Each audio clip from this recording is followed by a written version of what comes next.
Imagine that early environment you grew up in had an inbuilt warmth, love, passion, care, and enthusiasm meter, like a temperature reading or blood pressure monitor or pulse oximeter reading. Imagine your early environment, your parental family, your home, the house you grew up in, your early surroundings.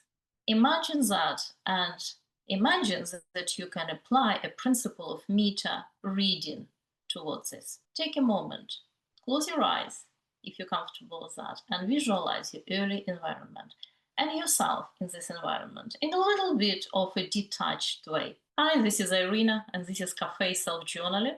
And today we are going to focus on fire element as per traditional Chinese medicine, which connected with emotions of joy, emotion and feeling of joy, and also love, passion, connection, and warmth. Today our focus is on our early environment, how it shaped us, and how we processed and integrate this early environment, keeping in mind this temperature, warmth, enthusiasm, love, and passion meter reading, right?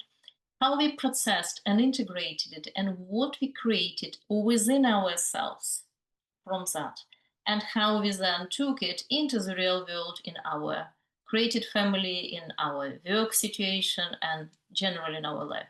So let's explore our factory setting, so to speak, our default reading of warmth, enthusiasm, love, and passion. When we're talking about passion, we're not necessarily talking about romantic passion, even so this is a byproduct of what we feel inside. We are talking about passion for life. We are talking about passion for ourselves and our path in this lifetime. We're talking about passion for life as it happens, with all the highs and lows and all the connections and distractions and meetings and partings, with all of it, all our experience. So what is our factory setting, and what did you do to change them or maintain them? I'm going to read a series of questions. Please tune in, close your eyes, sit comfortably, and just see what resonates. Which of the words will resonate? There is a wonderful technique called focusing, which I'm sure many of you heard about.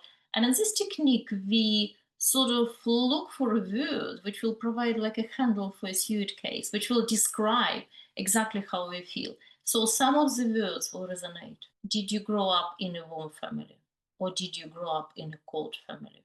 Or was it hot and cold? And we'll come back to this particular one a little bit later. Can you describe your family being warm-hearted or cold-hearted or even explosive-hearted or frozen-hearted? Your family and your early environment was open-hearted or closed-hearted? Was it hard-hearted or soft-hearted? Was it even broken-hearted? If it was broken-hearted, did you grow up in an environment and family and situations in your early life when people around you actively tried to mend what was broken, to resolve the conflict, to name the problems and resolve the conflict, to involve everyone in conversation? Or was there a culture of silencing the problems, avoiding the taboos, trying to hide sharp corners? Example would be if you grew up in an environment where people didn't really talk, parents didn't really talk to children, or your caretaker didn't talk to you. It could be parent, could be grandparent, could be somebody else. And if you did something wrong in the eyes of this person, then instead of talking openly to you, did they withdraw affection?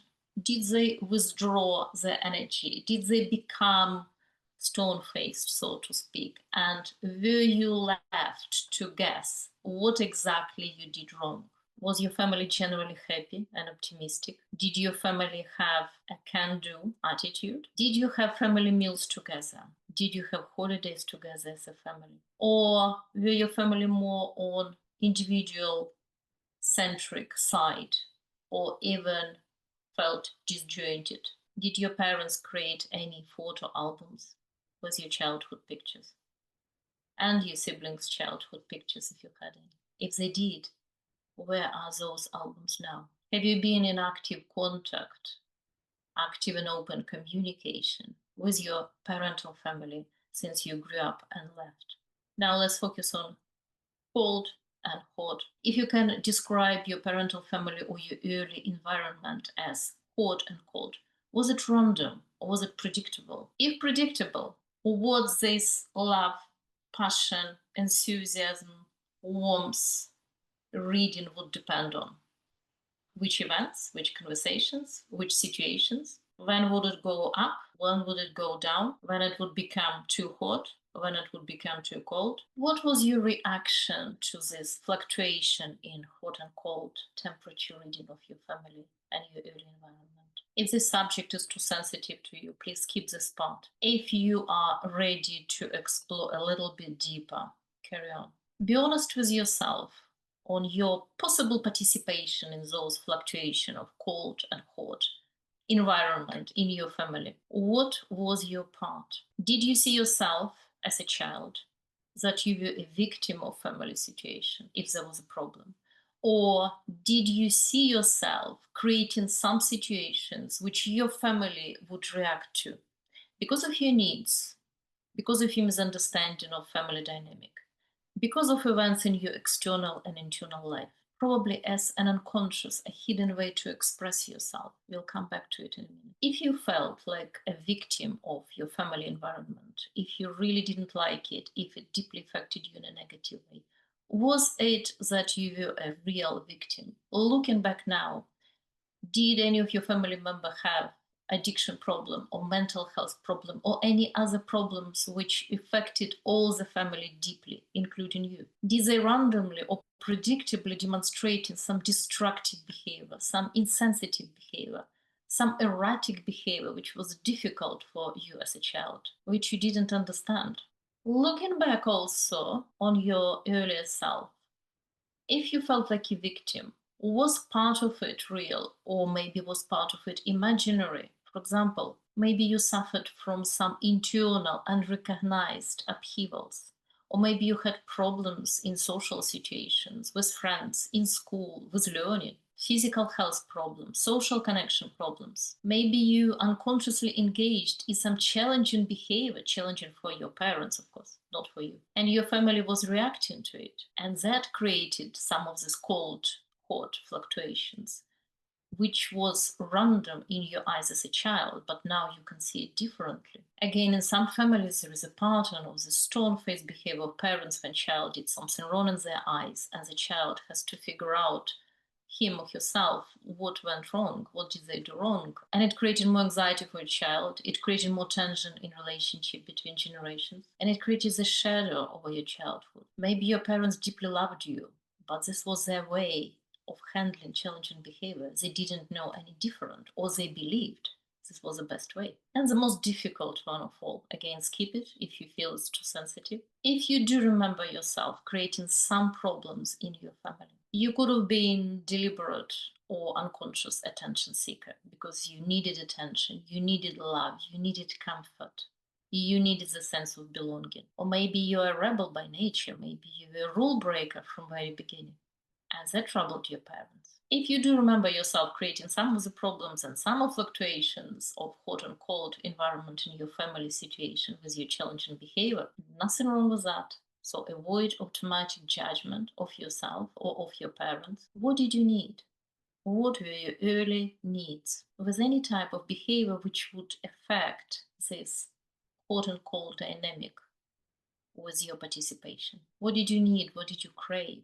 What did you try to achieve consciously or unconsciously? Love, care, belonging, development of your needs as a child, development of your interests as a child, coziness of connection, just a warm embrace. And did you actually achieve some of this by this behavior? Because some children do, some children don't. It's important to see where you stand. And now, probably the most important question of all, how these default settings, this factory settings, so to speak, of your fire element, this warmth, passion, enthusiasm, love, and care, how this connection and belonging which you experienced or you didn't to the degree you needed in your parental family, how you processed it, how you integrated it, what you took from it into your present life, in your created situation, your created family, in your present situation, how it shaped you. Your current family model could be a big extended family, or it could be just you and your cat, or it could be you and your cactus.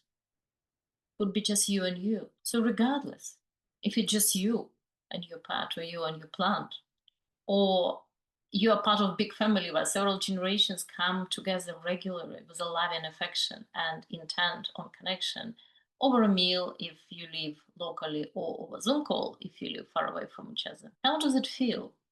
How does it compare with your early life situation? What can you see was your part in creating this, in taking your early passion and love and enthusiasm readings from your family, parental family, and translated it into your real life? Those are deep questions. Fire element is the deepest of them all in terms of how we allow ourselves joy, how we allow ourselves love and connection, how we extend, how we give, and how we receive love. Those questions might have stirred up some memories, some images, some associations, some thoughts. Avoid slipping into drama. Look objectively at your answers. Feel your feelings, but also look at yourself with some detachment. These are the facts about your early environments. These are your feelings. But ultimately, every day you can make a new choice on how to integrate them, new choice how to reframe some of the situations, new choice how you can nourish and express and nurture your fire element. Happy summer, happy nourishing of your fire element.